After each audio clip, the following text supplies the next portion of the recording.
বলছেন। আমি আজকে আরো অনেকগুলি বিষয় আছে, সেই জন্য আমি এইটা এখানে রাখলাম, কিন্তু আমার অনেক শুনতে ইচ্ছা করতেছিল আরো। ব্রিগেডিয়ার জেনারেল সাখাওয়াত, আপনি কি একটু বলবেন? কামাল ভাই একটা একদম স্পেসিফিক কথা বলেছেন যে আপনারা আসলে এই যে অজুহাতগুলি এগুলি রাখতেই চাইছিলেন, গত সরকারের এই মাথার উপর চেপে বসা থাকা সিন্দাবাদের ভূতের মতো লোকদেরকে আপনারা রাখতেই চাইছিলেন, এটা কি ঠিক? আমি কি আমার কথা বলবো? আপনি যদি সার্বিকভাবে বলতেন, আপনার কথা তো নিশ্চয়ই বলবেন। জি। সার্বিকভাবে ব্যাপার হচ্ছে যে যে কামাল সাহেব যে কথাগুলো বলেছেন তার মধ্যে অনেকটা সত্যতা আছে, নাই আমি বলবো না। কিন্তু আপনি আপনি নিজেই বলেছেন যে ৮০ জন বা ৮৫ জন সচিবকে একসাথে চড়ানো ডিফিকাল্ট ছিল।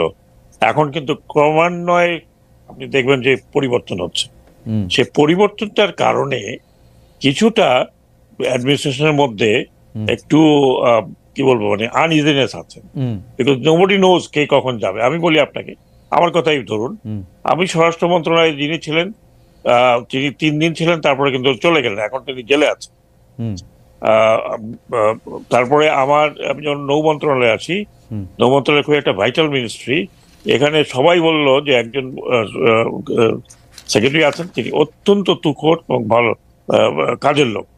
বাট আমি যখন তার সম্বন্ধে জানতে পারলাম যে উনি যখন সমস্ত সচিবদের নেতা ছিলেন, তখন ওনার কিছু কর্মকাণ্ড ওয়াজ নট একজন সচিবের মতো ছিল না, মানে নিউট্রাল লোকের মতো ছিল না। তো উনি নিজে, তারপর উনি কিন্তু ওএসডি হয়ে গেছেন। তারপরে আরেকজন আসলো, আমি নিজেও জানতাম না, আমার এই সংস্থা থেকে একজন হলো ভালো ভালো। না জেলসাকাত, আমরা যদি নাম্বারের কথা আসি, কারণ মাসুদ কামাল ভাই স্পেসিফিক ৮০ জনের কথা, মানে সচিবদের কথা বলেছেন। আমি জানি ৮০ জন সচিব পর্যায়ের কর্মকর্তা বা পদমর্যাদা রয়েছেন, ১-২ জন বেশি টেশি হতে পারে। আপনার কাছে কি মনে হয় কত পার্সেন্ট সচিব এখনো পদে রয়েছেন? পার্সেন্টেজে এটা কি আমি এক্স্যাক্টলি জানবো না, কারণ আমি জানি যে আমাদের যে উপদেষ্টারা আছেন তাদের বেশিরভাগই সচিব কিন্তু পরিবর্তন হয়ে গেছে।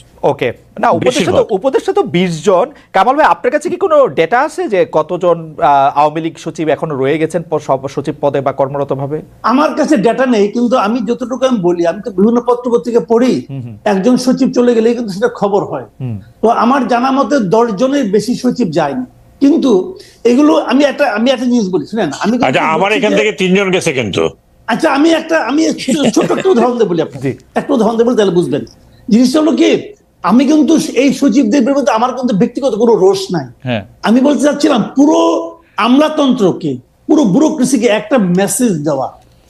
মেসেজটা আপনি শুরুর দিনে দিতে পারতেন, আস্তে আস্তে দিলে হয় না। আমি একটা বলি আপনাকে, ধরেন আপনি দাঁত তুলতে যাবেন, আপনি দাঁত যদি বলেন যে আপনি আমাকে ১ ঘন্টা ধরে আস্তে আস্তে টেনে টেনে তুলেন, ভাই আপনি দাঁত তুলতে পারবেন? দাঁত তুলতে হয় কিন্তু টান দিয়া, পরিষ্কার। তো এক টানে তুলতে হবে আপনাকে। আমার মনে কামাল ভাই এই বিষয়টা একটা বড় আলোচনার দাবি রাখে, কারণ আমরা এটা শুনতেও চাই, বুঝতেও চাই। আমাদের যদি কখনো সুযোগ, আমরা এটা জানতে চাইবো যে কেন এটা করা হয় না, কারণ এটাই স্বাভাবিকতা।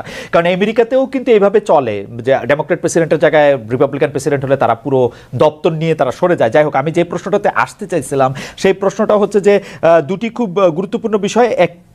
মানে একই প্রশ্ন আপনাদের দুজনকেই আমার করতে হবে। সেই বিষয়টি হচ্ছে যে শেখ হাসিনার পদত্যাগের আগে বা পলায়নের আগে, আমি ইদানিং মানে প্রথম পলায়ন পদত্যাগ কোনটা বলবো বুঝতে পারতেছিলাম না, আমি দুইটাই বলি আসলে।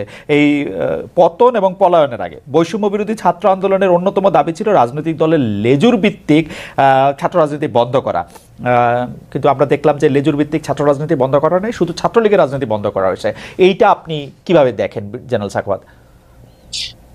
দেখুন খালেদ, এইটা কিন্তু আমরা যখন আরপিও সংশোধন করি বা সংস্কার করি, তখন কিন্তু স্পষ্টতভাবে বলা হয়েছিল যে কোনো দলের ছাত্র সংগঠন থাকতে পারবে না। ছাত্র সংগঠন থাকলে তারা তাদের নিজস্ব কায়দা থাকবে। রাইট। আপনি যদি এখনো আরপিওটা খোলেন, তাহলে ওখানে অনেকটা ডাইলুটেড করার পরে যেটা আছে সেটা হচ্ছে ছাত্র সংগঠন যার যার সংগঠন মোতাবেক চলবে। সেখানে যে বড় দলগুলো বললো আমাদের আইডিওলজিতে যারা চলবে তাদেরকে আমরা আমাদের অঙ্গ সংগঠন বানাবো না, হয়তো তাদের সাথে আমাদের একটা আইডিওলজিক্যাল মিল থাকতে পারে। এইসব আপনি এখনো যদি আরপিও দেখেন, অনেকটা ইন্টারপ্রেট করলে এরকমই থাকে, কিন্তু অ্যাকচুয়ালি ভার্চুয়ালি এটা তো কাগজে কলমে আছে, কিন্তু কেউই এটা মানে নাই। আপনি দেখেছেন যে যে ছাত্রলীগ যেটা মানে আপনার অঙ্গ সংগঠন থেকে এখন বলে ভাতৃপ্রতিম রাইট, নতুন একটা শব্দ বের করেছে, ভাতৃপ্রতিম দিয়ে ঠ্যাঙ্গানো হচ্ছে। হ্যাঁ, আর লাস্টে তো আপনার আমাদের গ্রেট কাদের সাহেব বলেই দিলেন যে পুলিশের দরকার নাই, ছাত্রলীগই যথেষ্ট, আমার ছাত্রলীগই যথেষ্ট। এবং অ্যাকচুয়ালি তাই, এবং পুলিশের সাথে এবং ভাতৃপ্রতিমদের দাপটে তো বাংলাদেশে আমি কি বলবো আপনাকে, রাইট, কিন্তু আমার প্রশ্ন হচ্ছে যে আপনারা লেজুর ভিত্তিক ছাত্র রাজনীতি শুধু ছাত্রলীগেরটাই করবেন কিনা? এই সরকার এটাকে আলাদা করে একটা ঘোষণা দিল, অন্য লেজুর ভিত্তিক ছাত্ররা মানে ছাত্র দল ছাত্র শিবির কোন দিক দিয়ে এদের চেয়ে ভালো হবো, বা বাম সংগঠন? আমি কে ভালো হবে কে খারাপ হবে সেটা আমি বলছি না। জি, আমি একটা তো দাবি ছিল, দাবিটা আমার মনে হচ্ছিল বোধহয় যে ইউনিভার্সিটির অঙ্গনে এই ধরনের ছাত্র সংগঠন থাকবে না, লেজুর ভিত্তিক, আমি যতটুকু ইউনিভার্সিটির ডাকসু আছে, রাকসু আছে, সেটা সেই সংগঠন তো ছাত্রদের সংগঠন। এখানে ছাত্র নামে ঢুকলো, তারপর আপনি জানেন আদু ভাই দাদু ভাই সবকিছু হয়ে যাচ্ছে। আরেকটি বড় জিনিস আপনি দেখেন, কিন্তু এই ছাত্র রাজনীতি আমরা যেগুলো দেখেছি, সেই ছাত্র রাজনীতি আর এই ছাত্র রাজনীতির মধ্যে না, সেটা ঠিক আছে।